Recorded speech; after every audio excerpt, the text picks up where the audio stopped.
사도행전 19장 11절에서 22절입니다. 사도 바울이 2차 전도여행 때 처음에 에베소에 들어갔을 때 에베소 회당에서 3개월 동안 말씀을 가르쳤어요. 집중적으로 가르쳤습니다.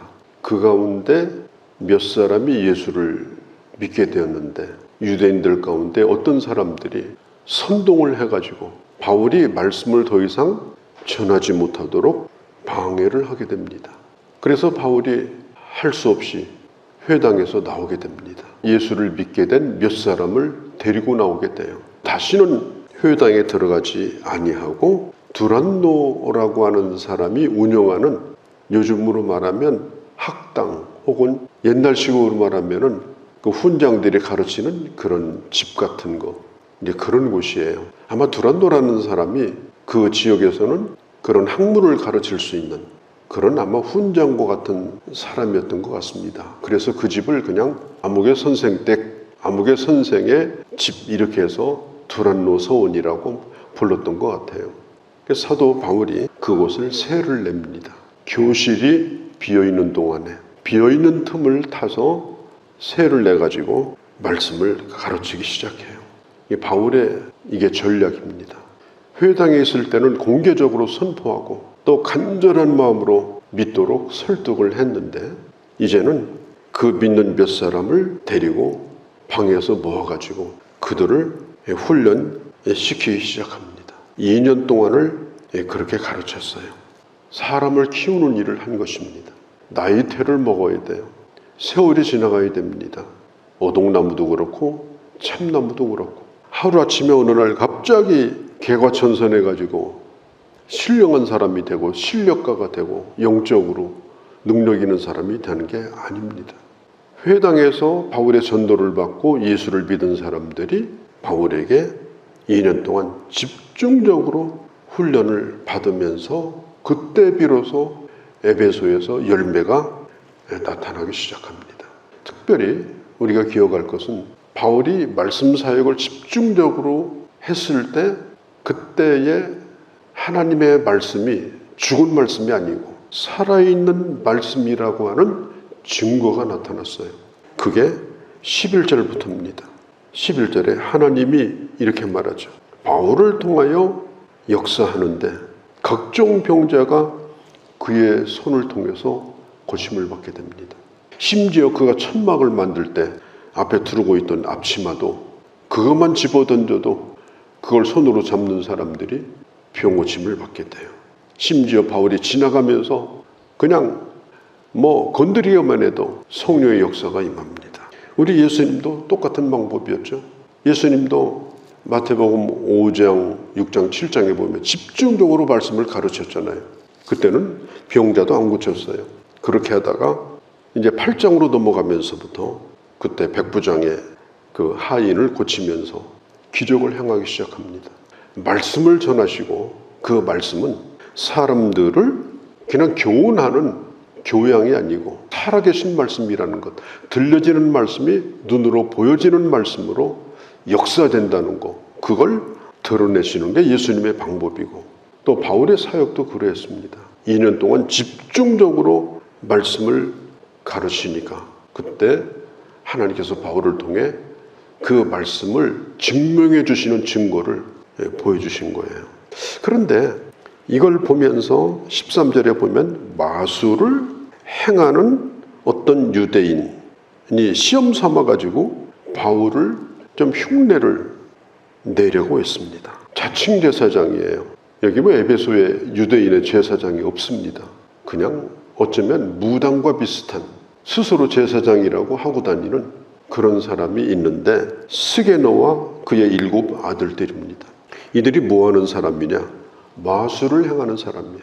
사람의 눈을 속여가지고 그걸 가지고 자기들이 무슨 영적인 능력이 있는 것처럼 행세를 하는 사람들이에요. 이게 가만히 보니까 바울이 하는 건 진짜거든요. 자기들은 가짜예요. 자기들도 잘 알아요, 가짜인 걸. 그런데 보니까 바울은 진짜예요. 그래서 한번 우리도 저걸 했으면 좋겠다 이런 생각이 들고 그래서 바울을 흉내냅니다. 예를 들면 이런 거죠. 예수 이름으로 병원오니 귀신아 떠나가라, 뭐 이런 거. 아주 그런 말을 입에다 달고 다니는 분이 있더라고요. 뭐 감기가 걸려도 귀신아 떠나가라, 뭐 이러고 그런 분이 있더라고요. 보니까 아마 이 사람들이 그걸 흉내를 낸 것 같아요. 그러니까 그 사람이, 귀신 들린 사람이 뭐라고 얘기하는가 하면, 나는 예수도 알고 바울도 아는데 너는 누구냐? 이렇게 물어봤어요. 나는 예수도 알고 바울도 알고 그래서 귀신 같다고 하는 거예요. 바울이 어떤 사람인 걸 귀신이 잘 알고 있었습니다. 이 영적 세계 안에서 다 아는 거예요. 예수님을 누구보다 잘 압니다. 막 달려들어요. 성경에 보면 뭐라고 말하는가 하면 16절에 눌렀다는 말은요, 그냥 뭐 올라타서 눌렀다 이런 뜻이 아니고 주권하다, 다스린다 그런 뜻이에요. 귀신 들린 사람이 달려드니까 완전히 그 스게노와 일곱 아들들이 제압을 당한 거예요. 꼼짝도 못합니다. 그래가지고 막 달려드니까 옷을 다 벗어붙이고 그냥 맨몸으로 도망을 쳤어요. 우리가 상상이 되잖아요. 그런 일이 생겼습니다. 나는 바울도 알고 예수도 아는데 너는 누구냐? 제가 학교 다닐 적에 제일 인기가 있는 게 축구였어요. 그러니까 어디든지 보면 축구를 해요. 체육 시간에도. 그래서 이제 반씩 갈라가지고 축구를 하는데 사실은 유니폼이 있는 것도 아니니까 누가 누구 편인지도 잘 몰라 사실은. 그래 한참 뛰는데 어떤 친구는 가만히 보면 진짜 어느 편인지 몰라. 자세히 봐도 몰라. 운동장에서 뛰는 친구들끼리도 저 친구가 누구 편인지 구분이 안 돼. 그냥 1시간 내내 어슬렁어슬렁 돌아다니는 거예요. 운동장에서. 그러니까 그 친구에게 볼을 줄 리가 없어요. 다 끝났어도 누구 편인지 몰라. 귀신은 바울을 알았어요. 귀신은 예수님을 알았어요. 그런데 마술하는 자는 귀신도 몰랐어요. 네가 누구냐 그랬어요. 네가 누구냐? 적어도 귀신이 알아볼 정도가 돼야 진짜 아니겠습니까? 귀신이 알아볼 정도 돼야 진짜 예수 믿는 사람 아니에요? 우리가 흔히 프로테스탄트로, 이 프로테스탄트라는 말은 개신교 신자라는 뜻이에요. 그 말이 뭐냐면 반항하고 거스리고 일어난 자다 그런 뜻이에요. 이 개신교라는 이름의 뜻이. 또 그리스도인이라는 게 뭐예요? 세상 사람들이 붙여준 이름이에요. 저들은 우리와 다른 인간들이다. 사는 방식이 다르고 생각이 다르다. 그게 크리스찬이라는 이름이에요. 불신자들이 욕을 한 이름이 프로테스탄트고 불신자들이 욕을 해서 부른 이름이 크리스찬이에요. 진짜 예수 믿는 사람은 세상에 그렇게 인정을 해줘야 됩니다. 분명히 저자들은 예수 믿는 게 분명하다. 예수 믿는 게 분명하다. 어떤 사람은 예수를 믿는 건지 예수 귀신을 믿는 건지 구분이 안 돼요. 맨날 와서 뭐 하나님 다 도와주세요. 뭐 잘 되게 해주세요. 산에 가서 하던 버릇이 교회 와서도 여전해요. 예수를 믿는 건지 무당짓 하는 건지 구분이 안 돼. 예수 이름을 부른다고 예수 믿는 게 아니고 예수를 믿어야 되는 거예요. 주 대신 예수님, 왕 대신 예수님, 그 예수를 믿는 거지 우리가 예수 귀신 믿는 거 아니에요. 아쉬울 때 빌고 이런 게 아니에요. 우리가 나중에 주님 만났을 때 우리 주님께서 너 누구냐 이러면 어떻게 될 것 같아요? 주일도 한 번도 안 빠졌어요. 열심히 예배도 드렸어요. 그런데 주님이 기억을 못 하시는 거예요. 너는 누구냐? 비참한 거예요. 열심히 교회는 다녔어요. 너 그런데 교회 어디 있었니?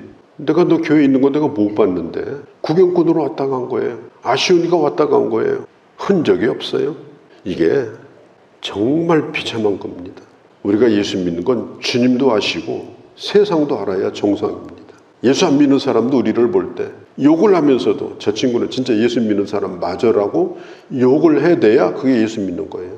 또 주님이 저 친구는 정말 주님의 사람이라고 내 사람이라고 불러줘야 예수 믿는 거예요. 오늘 이 가짜들이 예수 이름으로 명하노니 이러면서 이러면 안 되는 거죠. 흉내내는 건 안 됩니다. 주님이 나와 함께 하심으로 주님에게 붙들림 바 되어서 일하는 게 그의 사역자고 또 그렇게 주님을 섬기며 사는 것이 우리 예수 믿는 사람들이에요.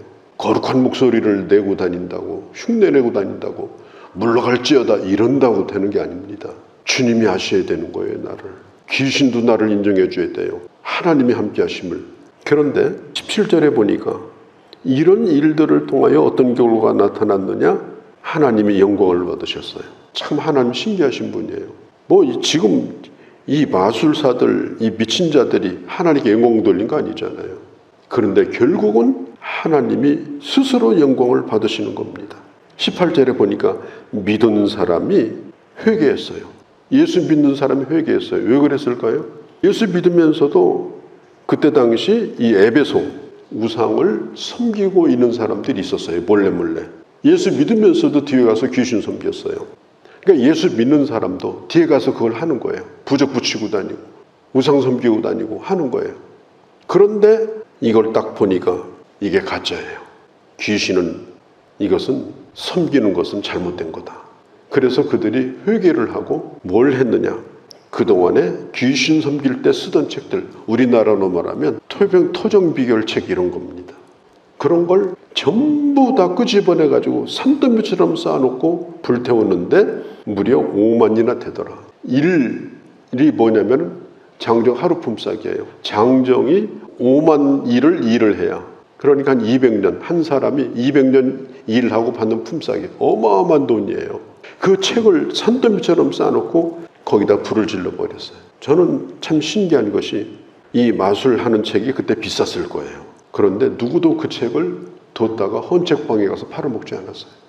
폐기 처분한 거예요. 그걸 어디다 뒀다 써먹는다든지 싼 값에 판다든지 안 했어요. 폐기 처분한 겁니다. 책을 불살랐다는 것은 뭡니까? 과거의 자기 사상, 과거의 자기 자신을 불태워버리는 거예요. 내가 예수 믿고 나서 보니까 헛된 걸 들여다보고 살았어요. 헛된 거 보면서 내가 점을 치고 있었어요. 그런 것을 갖다가 다 불태워버렸어요. 제가 산더미처럼 쌓일 때까지 불태우고 그렇게 청산을 한 겁니다. 그렇게 하자 오늘 여기 성경에 보면 에베소 사역이 점점 20절에 이와 같이 주의 말씀이 힘이 있어서, 주의 말씀이 힘이 있었다는 게 뭐예요? 말씀대로 살려고 하는 사람들이 일어났다는 뜻이에요. 머릿속에 말씀이 많이 들어있다는 뜻이 아니라 하나님의 말씀이 그 사람 속의 역사에서 변화되기 시작했다. 변화되는 사람이 늘어났다. 자기 삶을 정리하고 이제는 새로운 가치를 발견한 사람들이 점점 늘어났다. 그렇게 할 때 세상이 변화되고, 그렇게 할 때 두란노 소원이 교회가 되는 겁니다. 교회가 사설 종교 집단이 아닙니다. 세상 사람들은 교회를 그렇게 생각합니다. 하나님의 말씀이 그 안에 들어가서 한 사람 한 사람이 변화돼서 그 사람들이 세상에 나가서 변화된 삶을 살 때, 오늘 성경에 있는 대로 하나님의 말씀이 힘이 있어서 세력을 얻게 되고, 그때 부흥이 임하고, 그때 교회가 되어지고, 그때 하나님의 나라의 역사가 이 세상에 나타나게 되는 것입니다. 우리가 꿈꾸는 교회는 바로 그런 교회입니다. 말씀을 머릿속에 잔뜩 담고 사는 것이 아니라 말씀으로 변화된 삶을 사는, 그래서 세상 사람으로부터 욕을 먹을지언정 예수는 똑바로 믿는 프로테스탄트와 같은, 크리스찬과 같은 사람들이 점점 많아질 때 욕을 먹는 것보다 더 큰 부흥이, 욕을 먹는 것보다 더 큰 하나님의 역사가 나타나는 거예요. 에베소에 그런 부흥이 일어났습니다. 사도 바울은 에베소 사역을 정리하면서 한 가지 생각을 하게 됩니다. 그것이 뭐냐면, 내가 마게도니아를 한 바퀴 돌고 아가야를 한 바퀴 돌고 21절에 그렇게 하고 예루살렘에 갔다가 내가 노마에 가겠다. 그때 바로 바울이 노마를 꿈꾸기 시작합니다. 인생은 끊임없이 눈을 뜨는 거예요. 눈 뜨고 세상 바라본다고 눈 뜨는 게 아니고, 은혜를 받고 은혜의 폭이 넓어지고 하나님의 말씀을 깨달으면서 점점 눈을 떠서 넓게 세상을 바라보게 됩니다. 사람은 끊임없이 변화되는 거예요. 하나님이 은혜를 주시는 대로 새로운 생각을 하게 되는 겁니다. 사도 바울이 뭘 생각했어요? 노마를 생각했어요. 2차 전도여행을 끝나면서 그의 가슴속에 노마의 눈을 뜨기 시작합니다. 모든 문물과 언어는 노마로 통했습니다. 바울은 생각합니다. 하나님의 말씀이 땅끝까지 증거되려면 세계 중심지인 노마로 가야 된다. 내가 거기서 죽을지라도, 내가 거기서 순교를 할지라도 노마에 가야 된다. 이것은 마치 예수님이 십자가를 눈앞에 두고 예루살렘에 올라가야 되겠다고 생각하고 가신 것과 똑같은 생각입니다. 우리는 꿈을 꾸어야 돼. 잘 먹고 잘 사는 꿈이 아니고, 그냥 마냥 애들 잘 되는 꿈이 아니고, 하나님이 내게 주신 새로운 세계를 향한 꿈을 꿔야 됩니다. 내 인생을 향한 하나님의 뜻. 내가 평범한 사람으로 살아가지만 우리는 끊임없이 그 꿈을 넓혀가야 되고 그 비전의 문을 더 활짝 열어야 되고 마치 자기 자신이 마지막 시간을 보내야 될 때가 어딘가를 찾고 있었고 그것이 노멀하고 그는 생각을 한 겁니다. 우리도 하나님 앞에 날마다 이렇게 하나님이 주시는 새로운 꿈을 붙들고 우리의 마지막 시간을 더 멋지게 그렇게 살아가는 그곳을 향해 나갈 수 있는 그런 하나님의 자녀들이 되어야 할 줄로 믿습니다. 거룩하신 우리 아버지, 오늘 이 바울의 에베소 사역을 저희가 생각했습니다. 들려지는 말씀, 눈으로 보여지는 말씀, 이 역사가 우리의 삶 가운데도 있게 하시고 우리의 교회도 있게 하셔서 하나님의 살아계심을 세상이 욕하면서도 인정할 수밖에 없는 하나님의 사람들로 가득 차고 하나님의 나라의 역사를 이루어갈 수 있는 그런 교회와 우리가 되게 하여 주옵소서. 결코 타협하거나 좋은 소리만 들으려고 세상의 아부하는 자들이 되지 않게 하시고 주의 말씀을 선포하며 하나님의 능력을 드러내며 주의 사람으로 살아가는 일에 두려워하지 않는 저희가 되게 하여 주시옵소서. 하나님 앞에 가는 순간까지 내가 도달해야 될 그 길과 가야 될 그 목표를 끊임없이 찾아가며 주님 앞에 엎드릴 수 있는 저희가 되게 하여 주시옵소서. 오늘 이 하루도 주께 의탁합니다. 우리 주 예수님의 이름으로 기도하옵나이다. 아멘.